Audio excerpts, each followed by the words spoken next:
Hello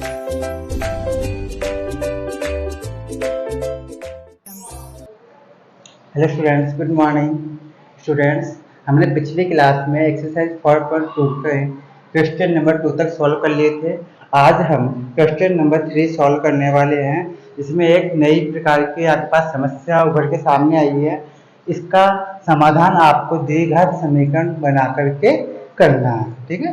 तो कल भी हमने किए थे सॉल्व। अब आज देखिए, ऐसी दो संख्याएं ज्ञात कीजिए जिनका योग, जिनको ऐड करने पर 27 प्राप्त हो और उनका गुणनफल या उनको मल्टीप्लाई करने पर आपको 182 प्राप्त हो। तो बताइए वो दो संख्याएं कौन कौन सी होगी, ठीक है। अब आपके पास कितनी संख्याएं हैं? 2 नंबर, दो संख्याएं हैं। तो हम पहले लिखेंगे, माना पहली संख्या या प्रथम संख्या एक ही बात है, पहली संख्या x, ठीक है। कितनी है? x। हमने पहली संख्या मान ली x, ठीक है। अब कभी भी आपको दो संख्याओं का योग दिया गया हो और उनमें से अगर आपको पहली संख्या ज्ञात हो जाए तो दूसरी संख्या किस प्रकार से ज्ञात करेंगे? जैसे मान लीजिए यहाँ पे कहता हूँ दो संख्याएं हैं, ठीक है। दोनों संख्याओं का योग कितना मान लीजिए 27 है। अब मैं कहता हूँ इनमें से जो फर्स्ट नंबर है वो 7 है, तो दूसरा नंबर क्या होना चाहिए? आप कहेंगे दूसरा नंबर 20 होना चाहिए। क्यों होना चाहिए? क्योंकि दोनों संख्याओं का योग कितना 27 है। अब दूसरा नंबर आपने कैसे ज्ञात किया? आपने कैसे ज्ञात किया? 27 माइनस 7 करके सेकंड नंबर आपने ज्ञात कर लिया। इसी प्रकार यदि मैं आपको कहूँ दो संख्याएं हैं जिनका योग 27 है, उनमें से यदि फर्स्ट नंबर 10 हो, मान लीजिए फर्स्ट नंबर मतलब पहली संख्या 10 हो, तो सेकंड नंबर क्या होना चाहिए? तो आप कहेंगे सेकंड नंबर 17 होना चाहिए। कैसे ज्ञात किया? 27 माइनस 10 करके आपने 17 ज्ञात कर लिया, ठीक है। इसी प्रकार यदि मैं कहूँ तो यदि मान लीजिए फर्स्ट नंबर आपके पास में x है, तो सेकंड नंबर क्या होना चाहिए? तो जैसे आपने सेकंड नंबर ज्ञात किया है यहाँ पे लेस करके, उसी प्रकार हम कहेंगे कि 27 माइनस एक्स। अब ये लेस तो हो नहीं सकता, ये हम कह तो सकते हैं 27 माइनस एक्स, ठीक है। तो इस तरह से सेकंड नंबर याद कर लेंगे। आपको इसमें दिया गया है जिनका योग 27 है, ठीक है। हमने माना पहली संख्या x है। अब चूंकि दोनों संख्याओं का योगफल 27 है, यहाँ पर अब क्योंकि प्रश्न के अनुसार दोनों संख्याओं का योगफल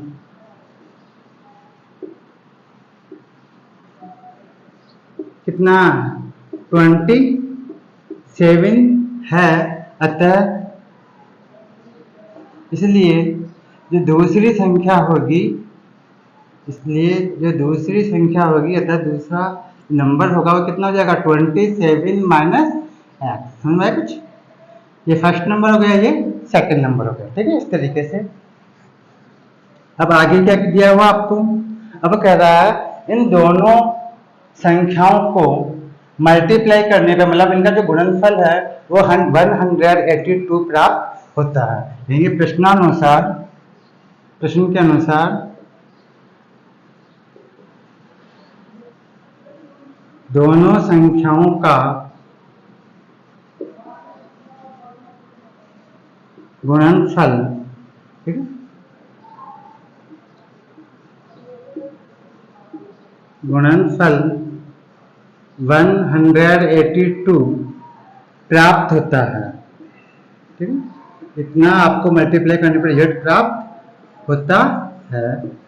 तो आपके पास दो नंबर है, पहली संख्या x, दूसरी संख्या ये, इन दोनों को मल्टीप्लाई करने पे कितने प्राप्त होता है आपको? 182। तब इसको इस प्रश्न के अनुसार लिख देंगे, यहाँ जाके पहली संख्या x और सेकंड नंबर क्या है 27 माइनस x इजिकल टू 182। ये आपका समीकरण तैयार हो गया, ठीक है। अब इस समीकरण को पहले हम मानक रूप के अनुसार व्यवस्थित करेंगे और फिर इसको सॉल्व करके हम x की वैल्यू ज्ञात करेंगे, ठीक है। अब यहाँ पे पहले x का मल्टीप्लाई होगा, x से मल्टीप्लाई करेंगे तो हो जाएगा 27x।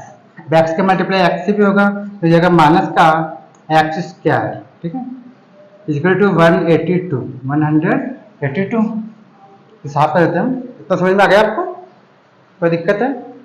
ठीक है, आ जाइए आगे।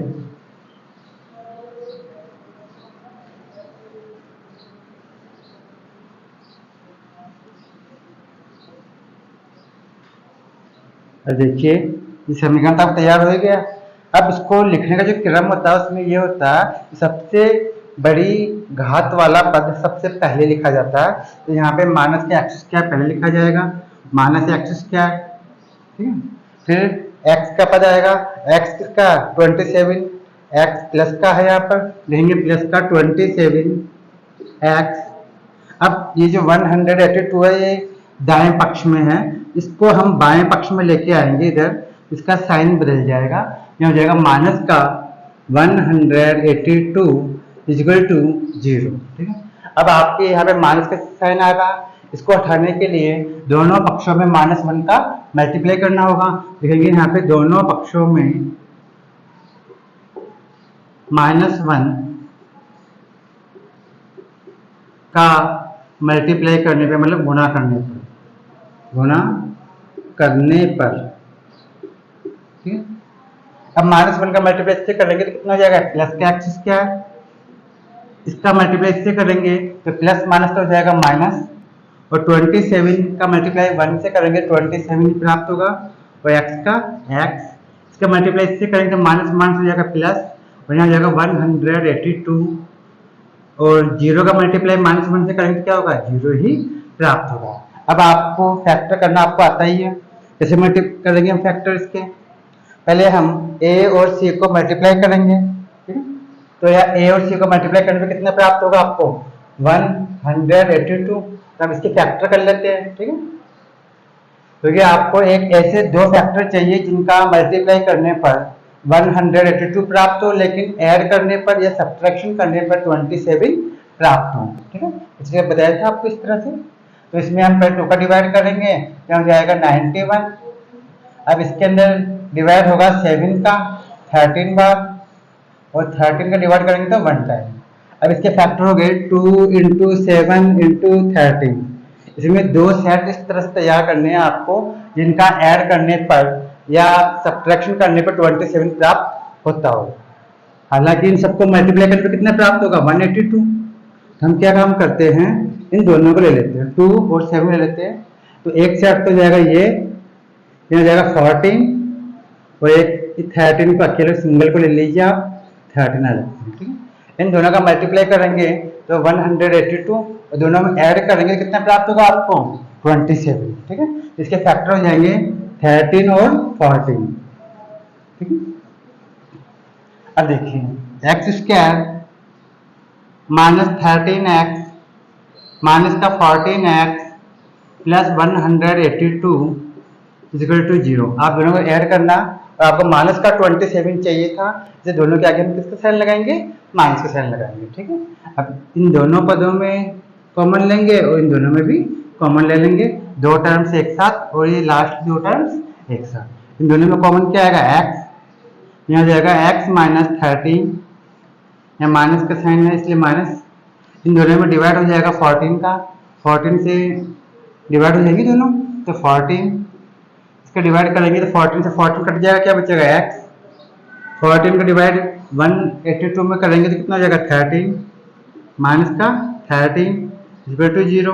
दोनों ब्रैकेट अगर सेम आ गई, इसका अर्थ ये है कि आपने यहाँ तक सही किया।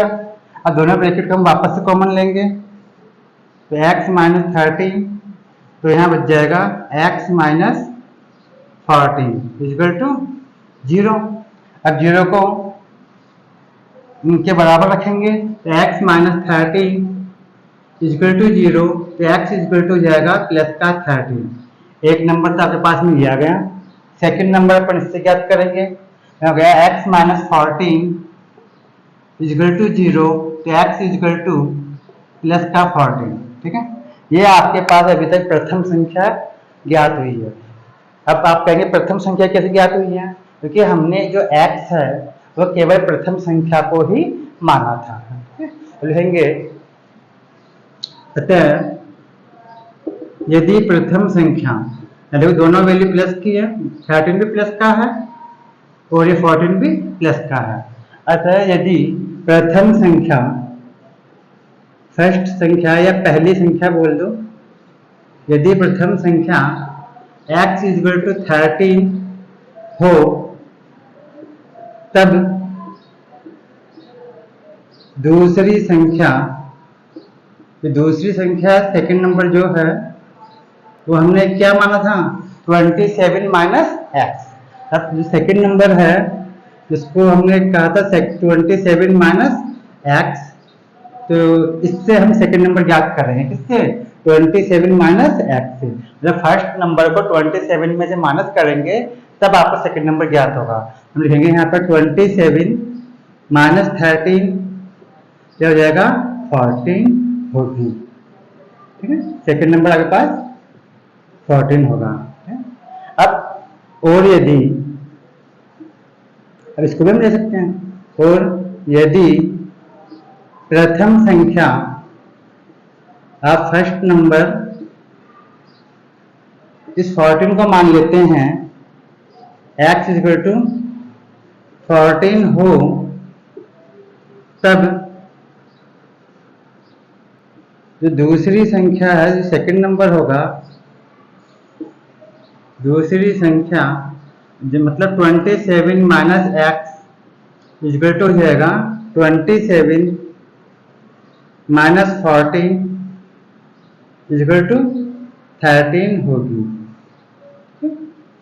यदि फर्स्ट नंबर आप 13 को मानते हैं, सेकंड नंबर 14 हो जाएगा, और यदि आप फर्स्ट नंबर 14 को मानते हैं, सेकंड नंबर आपका 13 ज्ञात हो जाएगा। तो स्टूडेंट, मैं समझता हूँ आपको शायद समझ में आ गया होगा।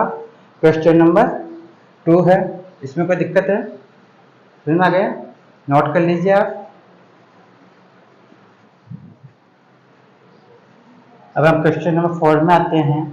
इसमें आपको ये दिया गया है, दो क्रमागत धनात्मक पूर्णांक ज्ञात कीजिए जिनके वर्गों का योग 365 प्राप्त हो। ठीक है, अब आप कहेंगे क्रमागत, यहाँ पे एक शब्द आया क्रमागत धनात्मक पूर्णांक। ठीक है, पूर्णांक मतलब इंटीजर्स इसको हम बोलते हैं, और क्रमागत मतलब क्रम से आगत, मतलब क्रम से आने वाली संख्याओं को हम क्रमागत कहते हैं। इसका अर्थ ये हुआ कि आपको सीरियल क्रम के अनुसार ऐसे दो नंबर बताने हैं जिनका स्क्वायर करके ऐड करने पर आपको 365 प्राप्त होता हो। अब यहाँ पे कितनी संख्याएं हैं, 2।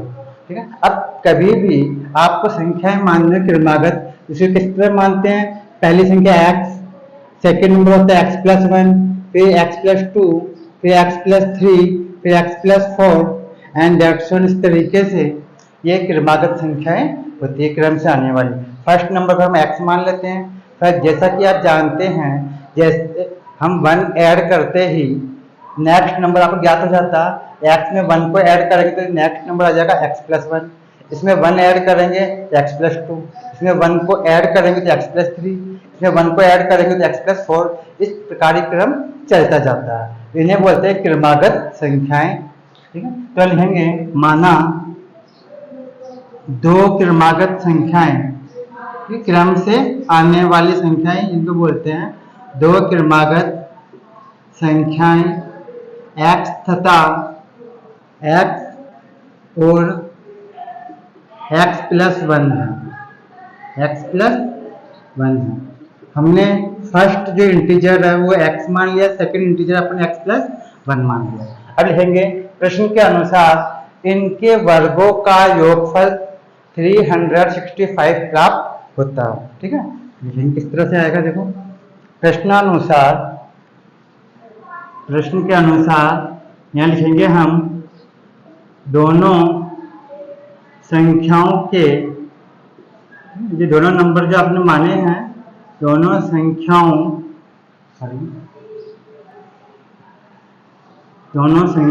के वर्गों का योगफल।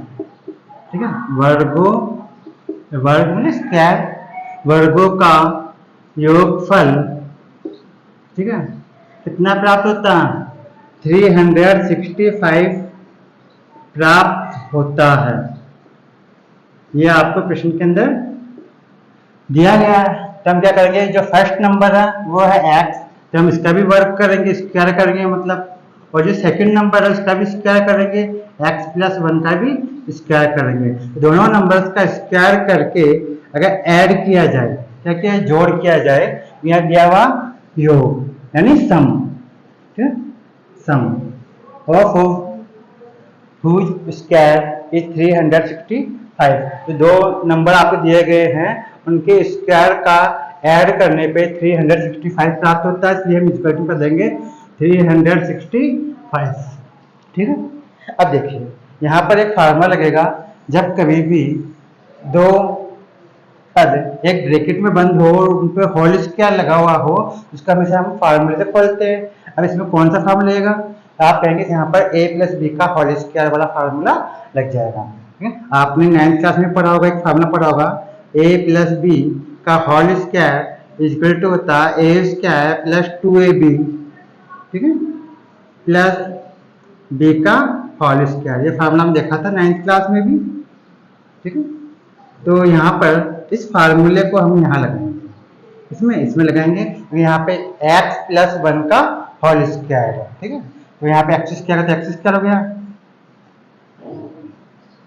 एक्स स्क्वायर का एक्स स्क्वायर, यहाँ तो ये सिंगल है तो एक्स स्क्वायर प्लस यहाँ फार्मूला लगाएंगे तो क्या हो जाएगा, यहाँ पर फर्स्ट पद है x, तो हो जाएगा x का होल स्क्वायर प्लस 2ab का अर्थ होता है 2 इंटू ए इंटू बी, इनके बीच में मल्टीप्लाई का साइन छिपा हुआ होता है, लिखेंगे 2 इंटू एक्स इंटू बी की वैल्यू क्या 1 प्लस बी का होल स्क्वायर मतलब 1 का होल स्क्वायर मतलब 1 का होल स्क्वायर इक्वल टू 365।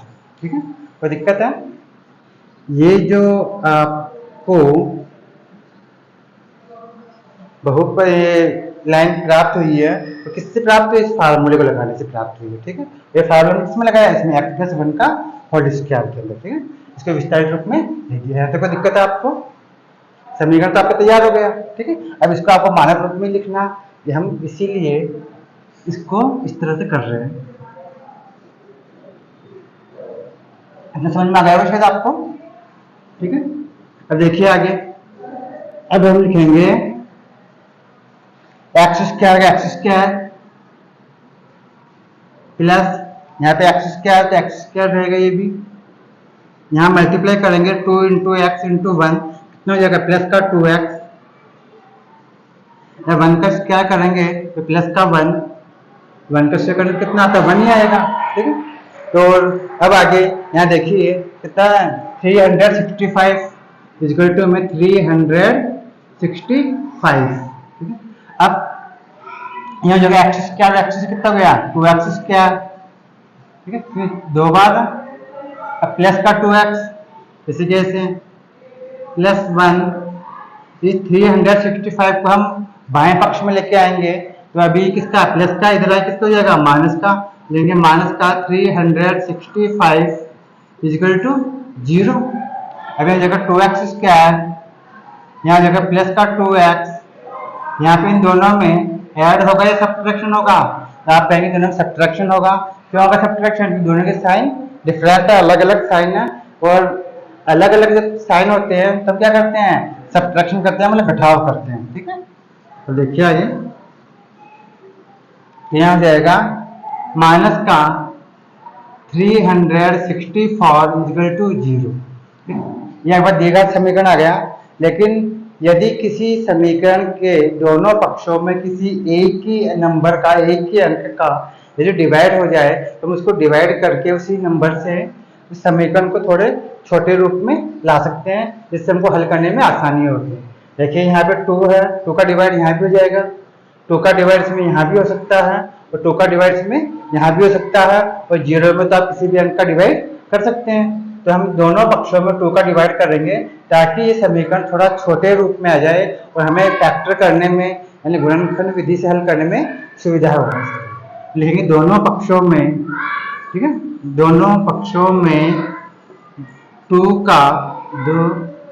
का डिवाइड करने मतलब भाग देने पर, तो दोनों पक्षों में 2 का डिवाइड करेंगे तो यहाँ जाएगा x square plus x minus 2 का डिवाइड यहाँ करेंगे तो हो जाएगा 1, यहाँ हो जाएगा 8 और यहाँ हो जाएगा 2 इक्वल टू 0। अब यहाँ पे ए और सी को हम मल्टीप्लाई करेंगे तो 182 ही आपको प्राप्त होगा। और 182 के अभी हमने जस्ट पिछले सवाल के लिए फैक्टर किए थे, इसके फैक्टर आपको प्राप्त हुए थे 13 और 14। ठीक है, अब इन दोनों में यदि हम सब्ट्रैक्शन करते, क्या करते हैं, घटाव कर ले, तो आपको 1 प्राप्त हो सकता है, क्योंकि यहाँ b की वैल्यू 1 है। यहाँ b की वैल्यू मतलब यहाँ पे x के गुना में कोई भी अंक नहीं है, तो हम 1 मानेंगे, तो आपको 1 चाहिए। ठीक है, इसलिए इसके फैक्टर वही होंगे 13 और 14। ठीक है, तो दोनों में घटाव करने पे मतलब सब्ट्रैक्शन करने पे 1 प्राप्त हो सकता है, और मल्टीप्लाई करने पे 182 अभी प्राप्त हुआ ही था हमें। ठीक है, यहाँ लिखेंगे x² प्लस का 14x माइनस का 13x माइनस 182 इक्वल टू 0। अब ये दो टर्म्स शुरू की ले लेंगे और दो टर्म्स लास्ट की अलग ले लेंगे। शुरू की जो दो टर्म्स हैं इनमें क्या कॉमन लेंगे हम, x, यहाँ जाएगा x प्लस 14 माइनस का माइनस, इन दोनों कॉमन क्या आएगा 13 कॉमन लेंगे, यहाँ जाएगा x प्लस 14 इक्वल टू 0। अब दोनों ब्रैकेट सेम आ रहे हैं, इस ब्रैकेट को हम वापस दोबारा से कॉमन ले लेंगे, ये हो जाएगा x प्लस 14 हम कॉमन लेंगे, नेक्स्ट ब्रैकेट में बच जाएगा x माइनस 13 इक्वल टू 0। इस 0 को 1 टाइम इसके बराबर रखेंगे और 1 टाइम इस दूसरे ब्रैकेट के बराबर रखेंगे, ये हो जाएगा x plus 14 equal to 0, x equal to minus 14। ठीक है, तो एक वैल्यू तो पास ये प्राप्त होगी और सेकंड वैल्यू इस दूसरे ब्रैकेट से प्राप्त होगी, तो होगा x minus 13 equal to 0, x equal to plus का 13। अब देखिए यहाँ पर आपको x के दो मान प्राप्त हुए, फर्स्ट मान माइनस 14 है, ये सेकंड मान 13 है। अब इनमें से हम किस मान को लेंगे। अब देखिए प्रश्न के अंदर आपको ये दिया गया था दो पॉजिटिव इंटीजर्स है, मतलब दो धनात्मक पूर्णांक है जो आपको ज्ञात करना है। अब ये तो क्या धनात्मक पूर्णांक है नहीं, ये तो पॉजिटिव है नहीं, माइनस के अंदर नेगेटिव है तो। ठीक है, इसलिए इस वैल्यू को तो हम ले नहीं सकते। ठीक है, यहाँ लिखेंगे क्योंकि हमें, ठीक है, धनात्मक कौन से प्लस के अंदर धनात्मक पूर्णांक ज्ञात करने हैं।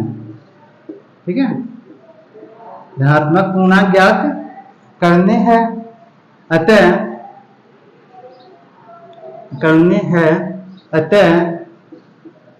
x इक्वल टू माइनस 14 तो असंभव है क्योंकि ये माइनस है। ठीक है, संभव नहीं है, ये तो संभव नहीं है। क्यों नहीं संभव, क्योंकि ये माइनस का इंटीजर्स है, माइनस के अंदर ये पूर्णांक। तो अब हम किस मान को लेंगे, इस वैल्यू को लेंगे, ये हमारे लिए सही है क्योंकि ये प्लस के अंदर ही है, पॉजिटिव इंटीजर्स है ये। ठीक है, तो इसलिए हम इसको ले सकते हैं, लेंगे अतः प्रथम धनात्मक पूर्णांक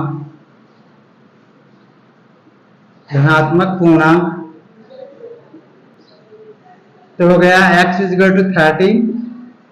ठीक है, और द्वितीय तथा सेकंड मतलब दूसरा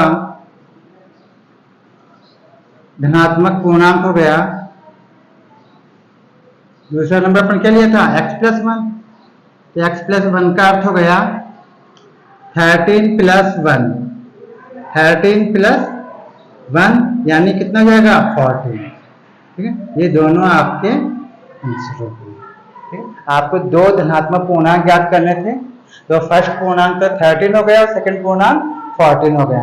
14 किस तरह से आया, क्योंकि हमने सेकंड जो पूर्णांक था वो x प्लस 1 लिया था स्टार्टिंग के अंदर। ठीक है, तो इससे सेकंड पूर्णांक ज्ञात होगा, जबकि ये x का जो सेकंड मान था -14, ये तो हम ले नहीं सकते क्योंकि हम धनात्मक पूर्णांक चाहिए, इसलिए हम इसको काम में नहीं लेंगे।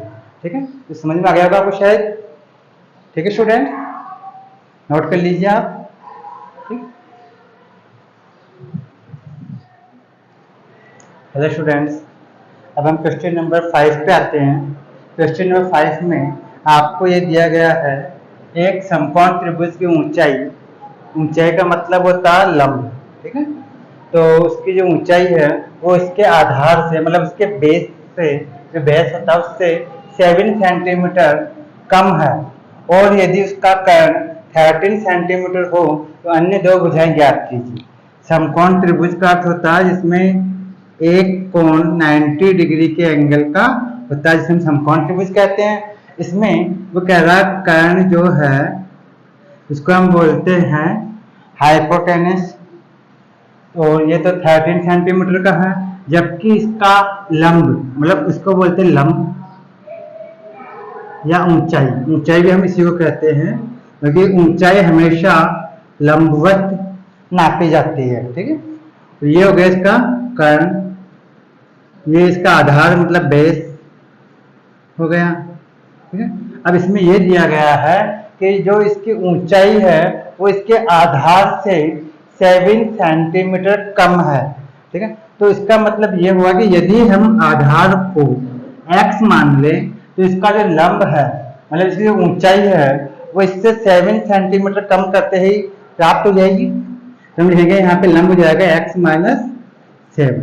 ठीक है, इस तरीके से, क्योंकि इसमें दिया गया है त्रिभुज की ऊंचाई, ठीक है, इसके आधार से मतलब इसके बेस से 7 सेंटीमीटर कम है, मतलब आधार में से 7 लेस कर दिया जाए तो आपको लंब यानी ऊंचाई प्राप्त हो जाएगी। यहाँ लिखेंगे माना समकोण त्रिभुज जिसको बोले राइट ट्रायंगल, तो समकोण त्रिभुज जो है उसका आधार, ठीक है, समकोण त्रिभुज का आधार इक्वल टू है x सेंटीमीटर, हमने x मान लिया। अब चूंकि लंब आधार से 7 सेंटीमीटर कम है, ये दिया गया है। अब चूंकि जो इसका ऊंचाई है, ऊंचाई का मतलब हो गया लंब, ठीक है, इसके हिस्से को बोलते हैं लंब, आधार से मतलब इसके बेस से 7 सेंटीमीटर कम है, अतः, ठीक है, अतः त्रिभुज का आधार या सॉरी लंब, त्रिभुज का लंब हो जाएगा आपके पास में, मतलब ऊंचाई जिसको हम बोल सकते हैं, आपके यहाँ प्रश्न में ऊंचाई दिया गया है तो हो जाएगा x माइनस 7। इसके अलावा आधार हो गया, ये लंब हो गया, और कर्ण आपको दिया गया पहले से। ठीक है, देखिए कर्ण प्रश्नानुसार, ठीक है, प्रश्न के अनुसार दे रखा आपको, प्रश्नानुसार त्रिभुज का कर्ण, जो कर्ण वाली भुजा, कर्ण कितना दिया गया आपको 30 सेंटीमीटर। ठीक है, एक भुजा के पास ये होगी। अब आपको एक चीज ज्ञात होगी, समकोण त्रिभुज की जो 3 भुजाएं होती है जिसको हम कहते हैं आधार, लंब और कर्ण, इन तीनों भुजाओं में एक संबंध पाया जाता है, और इस संबंध को हम पाइथागोरस प्रमेय के नाम से भी जानते हैं। अब वो संबंध क्या होता है? वो संबंध ये होता है कि किसी भी समकोण त्रिभुज में आधार का स्क्वायर प्लस लंब का स्क्वायर बराबर होता है, इक्वल टू होता है कर्ण स्क्वायर के। इसी संबंध को हम पाइथागोरस प्रमेय के नाम से भी जानते हैं। ठीक है, संबंध आपने देखा होगा। ठीक है, अब देखिए आपके पास में आधार है x, लंब आपके पास है x माइनस 7 मतलब ऊंचाई जिसको हम कहते हैं, कर्ण आपको ज्ञात है पहले से ही 13 सेंटीमीटर। तब इसके अंदर, इस संबंध के अंदर हम ये वैल्यू रख देंगे, तो आपका क्या बन जाएगा, समीकरण बन जाएगा, ये इक्वेशन बन जाएगी, और फिर इसको हम सॉल्व कर लेंगे। किस तरह सॉल्व करेंगे देखिए, तो लिखेंगे इसके अंदर आधार मतलब बेस पे कितना है x, लिख दिया यहाँ पर x, x की पावर 2 प्लस, अब दिया गया लंब, लंब का होल स्क्वायर, लंब क्या आपके पास में x माइनस 7, x माइनस 7 का whole square, equal to current. Current कितना दिया गया आपके पास में 13, तो देंगे 13 का होल स्क्वायर। अब देखिए इसमें एक फार्मूला लग जाएगा। अब आप कहेंगे इसमें कौन सा फार्मूला लगेगा, तो यहाँ पर a माइनस बी के होल स्क्वायर का फार्मूला लग जाएगा, जो आपने पहले पढ़ा भी होगा 9th क्लास में। फिर भी एक बार मैं लिख देता हूँ। यहाँ पर आपने एक फार्मूला देखा था, a माइनस बी का होल स्क्वायर इक्वल टू होता है a square minus 2ab plus b का होल स्क्वायर। ये फार्मूला आप पढ़ के आए थे, 9th में भी देखा था और आपने 8th क्लास में भी इसको देखा था। ठीक है, अब देखिए ये फार्मूला था। तो यहाँ पे एक्स स्क्वायर का एक्स स्क्वायर प्लस इसमें फार्मूला लगाएंगे ये वाला, यहाँ जाएगा a की वैल्यू x, b की वैल्यू कितनी है 7, यहाँ जाएगा a स्क्वायर का मतलब हो गया एक्स स्क्वायर माइनस 2ab का मतलब होता है 2 इंटू a इंटू बी, इनके बीच में मल्टीप्लाई का साइन छिपा होता। तो 2 इंटू ए की वैल्यू कितनी हो गई x इंटू बी की वैल्यू कितनी है 7 प्लस बी स्क्वायर, बी का होल स्क्वायर। तो बी की वैल्यू क्या है यहाँ पे 7, तो देंगे 7 का होल स्क्वायर। ये तो होगी फार्मूले के बाद। हमने फार्मूला लगा दिया किसके अंदर, x माइनस 7 के होल स्क्वायर में। अब क्या है यहाँ पे इक्वल टू का साइन, तो इक्वल टू का इक्वल टू इस तरह से, और 13 का होल स्क्वायर है, तो इसको स्क्वायर करने में कितना प्राप्त होगा आपको 169 हो गया। और देखिए एक्स स्क्वायर, इस कोष्टक को अपन सॉल्व करेंगे तो हो जाएगा एक्स स्क्वायर, तो यहाँ भी एक्स स्क्वायर है, यहाँ मल्टीप्लाई करेंगे तो कितना जाएगा माइनस का 14x प्लस का 49, 7 इंटू 7 करेंगे, 7 का होल स्क्वायर करेंगे कितना जाएगा 49। ठीक है, 7 पे स्क्वायर लगा हुआ ना, मतलब 7 को 2 बार मल्टीप्लाई करना है, इक्वल टू 169। अभी 169 को हम बाएं पक्ष में लेके जाते हैं, और इनको हम ऐड भी कर लेते हैं। एक्स स्क्वायर एक बार ये रहा, एक्स स्क्वायर एक ये रहा, कितना हो गया 2x स्क्वायर माइनस का 14x प्लस का 49। अब यहाँ पे जो 169 ये प्लस का है लेकिन ये दाएं पक्ष में है, इसको जब हम बाएं पक्ष में लेके आएंगे, मतलब LHS की साइड लेके आएंगे, तो लेफ्ट हैंड साइड में इसको लाने पर इसका साइन चेंज हो जाएगा, तो जाएगा माइनस का 169, तो इक्वल टू क्या हो गया 0। अब इन दोनों में भी क्या होगा ऐड सब्ट्रैक्शन जो भी हो रहा आप कर लीजिए। यहाँ हो जाएगा 2x स्क्वायर माइनस का 14x, इन दोनों में आप क्या करेंगे सब्ट्रैक्शन होगा, लेकिन दोनों के साइन अलग अलग है, तो इनको सब्ट्रैक्शन करने पे प्राप्त हो जाएगा आपको माइनस का 120 इक्वल टू 0। ठीक है, कोई दिक्कत है यहाँ तक? ठीक है, अब देखिए आगे। अब इस समीकरण के दोनों पक्षों में 2 का डिवाइड हम कर सकते हैं। 2 का डिवाइड यहाँ भी हो जाएगा, 2 का डिवाइड इसमें भी हो जाएगा, और 2 का डिवाइड 120 में भी हो जाएगा और 0 में भी हो जाएगा। तो लिखेंगे दोनों पक्षों में 2 का डिवाइड करने पर, लिखेंगे दोनों पक्षों में 2 का डिवाइड करने मतलब भाग देने पर, 2 का डिवाइड करना, दोनों पर 2 का भाग देना। 2 का डिवाइड यहाँ करें कितना जाएगा एक्स स्क्वायर, हो जाएगा एक्स स्क्वायर माइनस का 7x, तो 2 का डिवाइड यहाँ करेंगे तो 2 7 जा 14, और 2 का डिवाइड इसमें करेंगे कितना जाएगा माइनस का 60 इक्वल टू 0।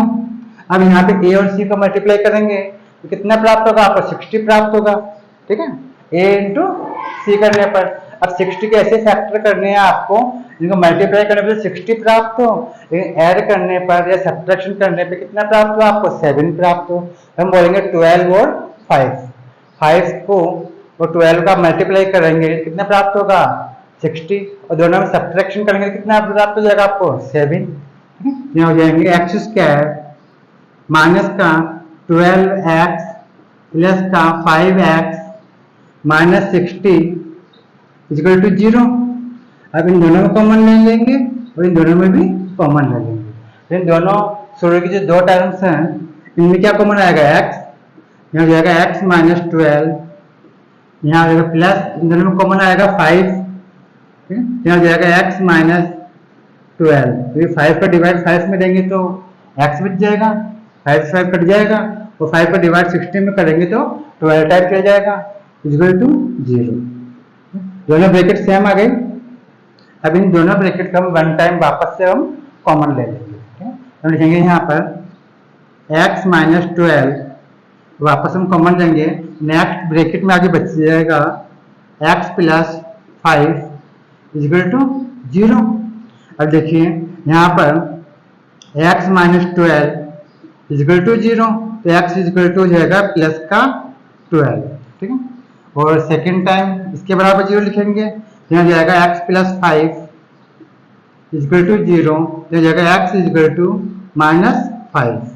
अब देखिए यहाँ पे x के दो वैल्यू आपको प्राप्त हो गई, 2 वैल्यू प्राप्त हो गई, एक 12 है और एक 5 है माइनस का। अब इसमें जो -5 है, x इक्वल टू जो -5 है, इस वैल्यू को तो हम ले नहीं सकते। क्यों नहीं ले सकते? क्योंकि x आपने किसको माना था? समकोण त्रिभुज की भुजा। तो किसी त्रिभुज की भुजा कभी ऋणात्मक तो हो नहीं सकती, माइनस में तो हो नहीं सकती, ठीक है। आप कभी -5 सेंटीमीटर की लाइन खींच सकते? नहीं खींच सकते ना, क्योंकि तो 0 से भी कम वैल्यू है, ठीक है। लिखेंगे भुजाएं ऋणात्मक नेगेटिव माइनस में नहीं हो सकती, ऋणात्मक नहीं हो सकती, ठीक है। अतः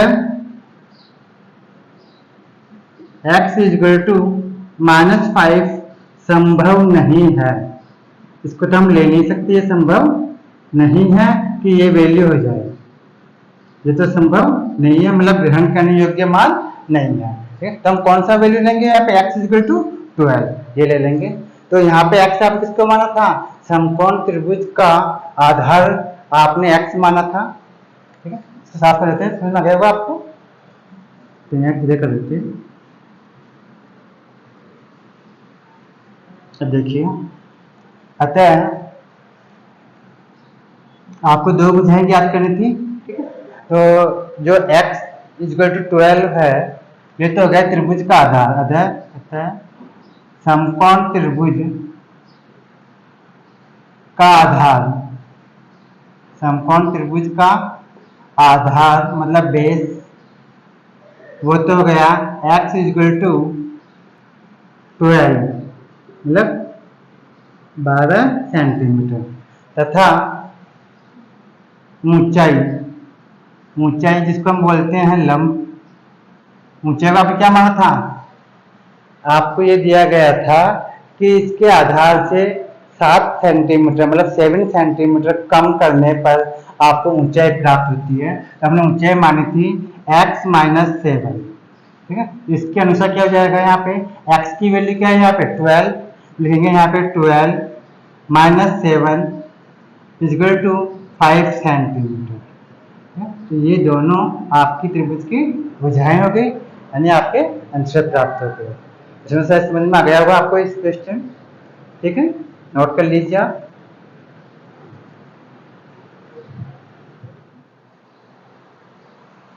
अब हम क्वेश्चन नंबर 6 पे आते हैं।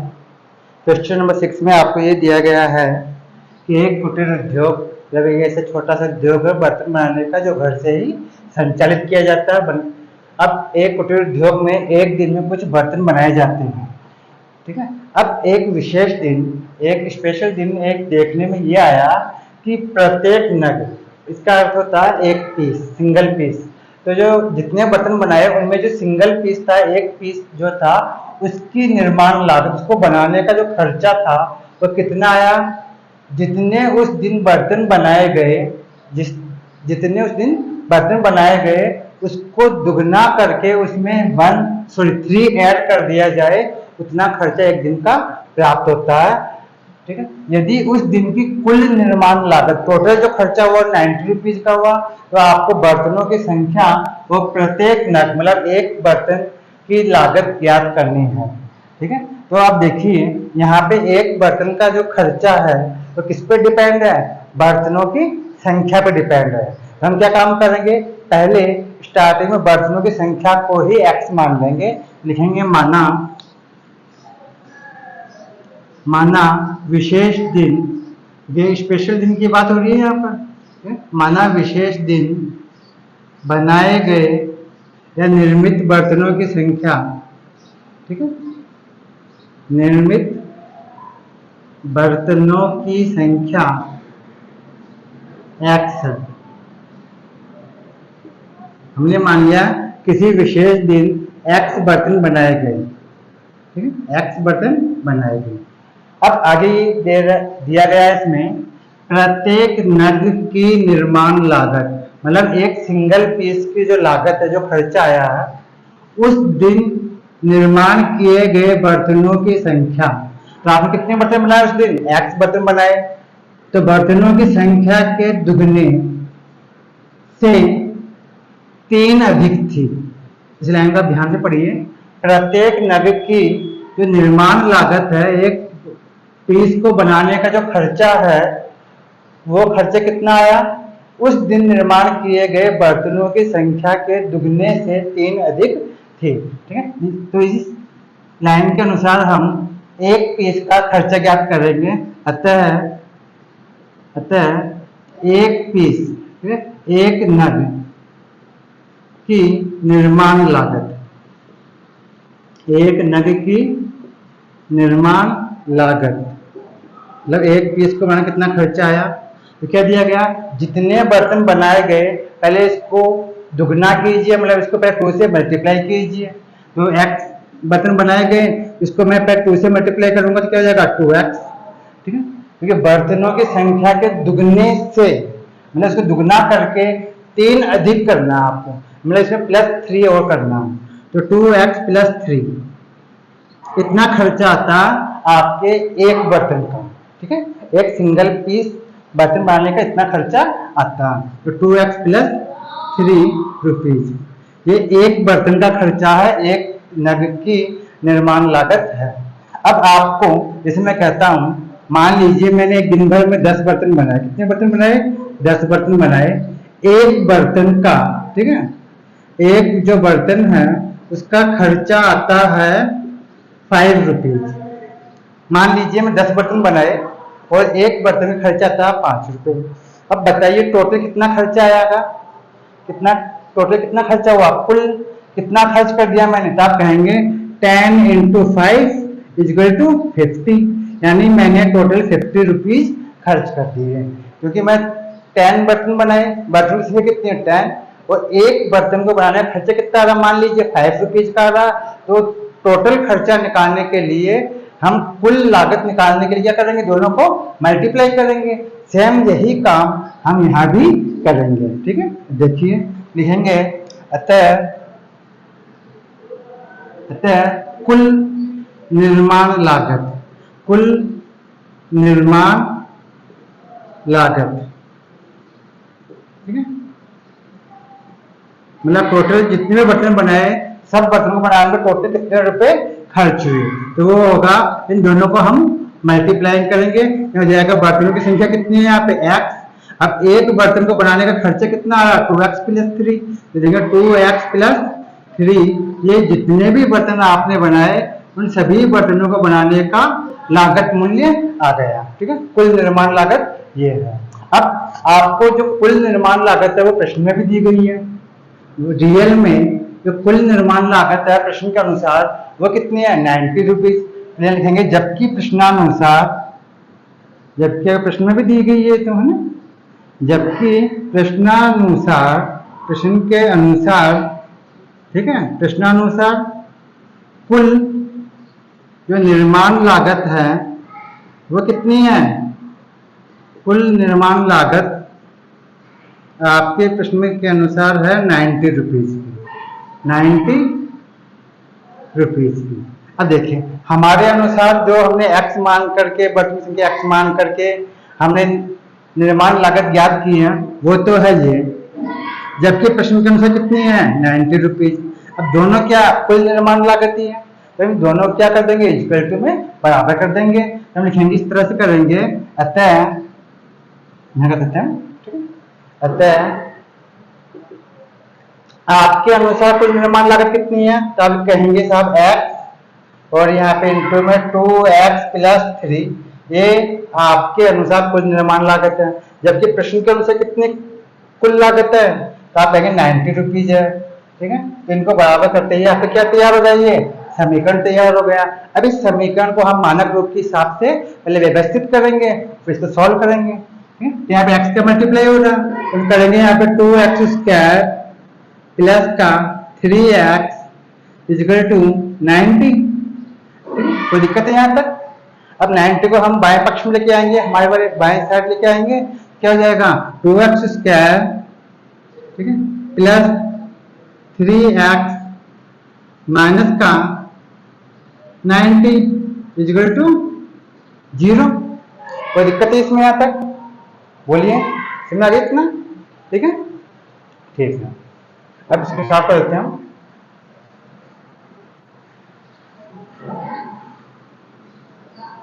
अब देखिए, इसमें हम a और c को मल्टीप्लाई करेंगे, तो a और c को मल्टीप्लाई करने पे कितना प्राप्त होगा आपको, 180 प्राप्त होगा। 180 के हम इस तरह से फैक्टर करेंगे जिनको मल्टीप्लाई करने पर तो 180 प्राप्त हो जाए, और ऐड करने पर या सब्ट्रैक्शन करने पर आपको कितना प्राप्त हो जाए, 3 प्राप्त हो जाए। तो इसके आप प्राइम फैक्टर करके आप फैक्टर करेंगे तो आपको प्राप्त होगा 15 और 12। 15 में से 12 को माइनस करेंगे तो 3 प्राप्त हो जाएगा, और 15 को और 12 को जब आप मल्टीप्लाई करेंगे तो आपको 180 प्राप्त हो जाएगा। तो यह हो जाएगा 2x² प्लस का 15x माइनस का 12x माइनस का 90 इक्वल टू 0। अब देखिए यहाँ पर आपको प्लस का 3x लेके आना, और इन दोनों का सब्ट्रैक्शन हो रहा, इन दोनों सब्ट्रैक्शन करने में कितना प्राप्त होगा, प्लस का 3x आपको प्राप्त होगा, और मल्टीप्लाई करेंगे आप 15 को 12 को तो 180 प्राप्त होगा, 180 प्राप्त हो जाएगा। अब इन शुरू की दो टर्म्स में अलग कॉमन लेंगे, लास्ट की दो टर्म्स में हम अलग कॉमन लेंगे। तो शुरू की दो टर्म्स में कॉमन लेंगे, यहाँ पे x कॉमन आएगा, यहाँ हो जाएगा x, सॉरी हाँ 2x, एक 2 भी तो बचेगा ना, तो 2x प्लस 15, यहाँ पे माइनस दोनों क्या कॉमन आ जाएगा, 6 कॉमन आ जाएगा। तो 6 का डिवाइड करेंगे हम 12 के अंदर, कितना हो जाएगा 2x, और 6 का डिवाइड 90 में करेंगे कितना आ जाएगा 15 बार, जो जगह प्लस का 15 इक्वल टू 0। दोनों ब्रैकेट आपके सेम मिल गए, एक जैसे आ गए। अब इस ब्रैकेट को हम दोबारा से वापस कॉमन ले लेंगे, क्या जाएगा यहाँ पे 2x प्लस 15, तो सेकंड ब्रैकेट में बच जाएगा x माइनस 6 इक्वल टू 0। ठीक है, तो इस 0 को वन टाइम एक बार इसके बराबर लिखेंगे और एक बार इसके बराबर लिखेंगे, यहाँ हो जाएगा 2x प्लस 15 इक्वल टू 0, तो हो जाएगा 2x इक्वल टू माइनस 15 को इधर लेके आएंगे तो माइनस हो जाएगा। ठीक है, यहाँ जगह x equal to minus 15 upon 2, तो एक वैल्यू तो आपको ये हो गई प्राप्त माइनस 15 अपॉन 2, और जो सेकंड वैल्यू है वो इससे प्राप्त होगी x माइनस 6 इक्वल टू 0, तो x इक्वल टू हो जाएगा प्लस का 6।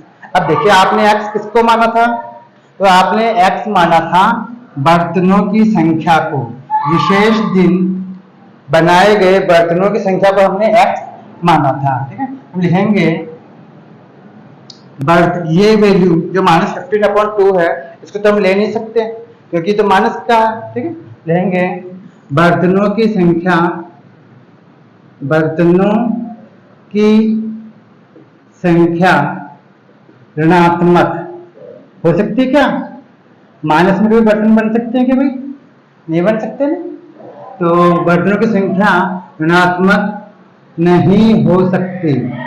ठीक है, ऋणात्मक हो नहीं सकती बर्तनों की संख्या, जो भी आधी अधूरी, ये कोई पूर्णांक भी नहीं है। ठीक है, पूर्णांक भी नहीं है। ठीक है, अतः x equal to minus 15 upon 2 संभव नहीं है, ये तो हम ले नहीं सकते क्योंकि बर्तनों की संख्या माइनस में नहीं हो सकती। अब हम कौन सी वैल्यू लेंगे, x इक्वल टू 6 लेंगे। अतः विशेष दिन निर्मित बर्तनों की संख्या, मतलब बनाए गए बर्तनों की संख्या, बर्तनों की संख्या x इज इक्वल टू हो गई 6, मतलब उस दिन कितने बर्तन बनाए गए? 6 बर्तन बनाए गए, मतलब 6 बर्तन बनाए गए। अब एक नग की, ठीक है, तथा प्रत्येक पीस, ठीक है, प्रत्येक नग मतलब एक नग मतलब सिंगल पीस की निर्माण लागत, प्रत्येक नग की निर्माण लागत मतलब एक पीस पे कितना खर्चा आया। तो हमने क्या माना था? 2x plus 3। क्या माना था हमने? लिखा था 2x प्लस 3। जितने बर्तन बनाए गए उसके दुगने से 3 अधिक रुपए का खर्चा आता है एक पीस पर। तो इसके अनुसार हम सिंगल पीस की निर्माण लागत ज्ञात करेंगे, तो हो जाएगा 2 इंटू एक्स, एक्स की वैल्यू क्या है यहाँ पे? 6, तो 2 इंटू 6 प्लस 3, ठीक है, तो यहाँ जाएगा 15, 16 का मल्टीप्लाई करेंगे 2 से कितना होगा? 12, और 12 के अंदर 3 ऐड करेंगे कितना हो जाएगा? 15, ठीक है, तो यहाँ कर सकते हैं आप चाहें तो 12 प्लस 3, ठीक है, तो इनको ऐड करने पर कितना हो गया? इक्वल टू 15 रुपीज, 15 रुपीज, ये कैंसिल यह गया, ये कैंसिल यह आ गया, ठीक है, समझ आ गया आपको? ये तो एक विशेष दिन बनाए गए बर्तनों की संख्या जो कि 6 है, और एक पीस मतलब एक सिंगल पीस को बनाने पे जो खर्चा आता है वो आता है 15 रुपीज का, मतलब 15 रुपए का। यदि आप इन दोनों को मल्टीप्लाई करेंगे तो आपको 90 रुपीज कुल लागत प्राप्त हो जाएगी, जो कि आपको प्रश्न के अंदर भी दी गई थी। तो स्टूडेंट को समझता है, आपको समझ में आ गया होगा, ठीक है, आप ये नोट कर लीजिए, ठीक है, थैंक यू।